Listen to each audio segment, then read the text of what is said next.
do this with your foundation. This is something as a makeup artist, I would say to clients all the time, or anyone else teaching makeup, and they would say, what?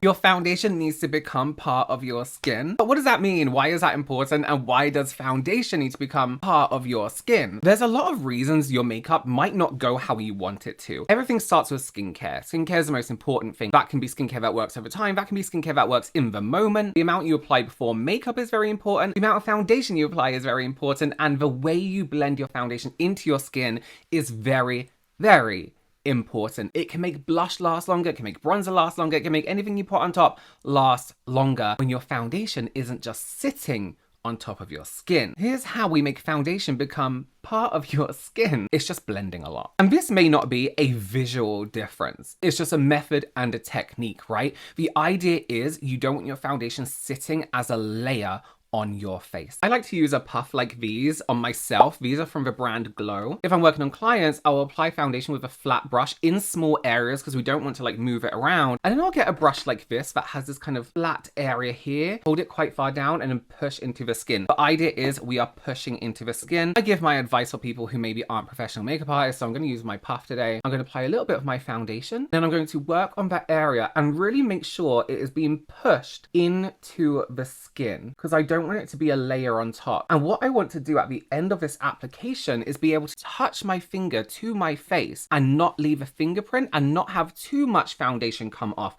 A little bit, of course, is going to come off. That's before we apply any powder or any kind of setting, anything. So we're working in small areas and pushing into the skin quite quickly, quite rapidly. I'm using the very tip of this pad at first, and then I'll go over with the whole base of it here afterwards. I'm not going in with one layer and that's my full coverage layer. I want to build gradually to make sure that every layer is pushed and worked into the skin, part of our skin, to mesh together instead of being two separate entities. Our skin, our foundation, we want to be one entity. Let's do our second layer. Push.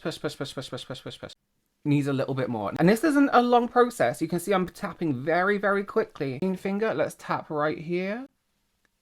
Did we leave a fingerprint? Has it transferred? That's pretty good. And that is how we make our foundation become part of our skin. Blush is going to sit nicer on top. Powder is going to sit nicer on top. Sometimes if we leave it as a layer just floating around, it can congeal with all the other products. So if your foundation is feeling too heavy sometimes, make sure you are...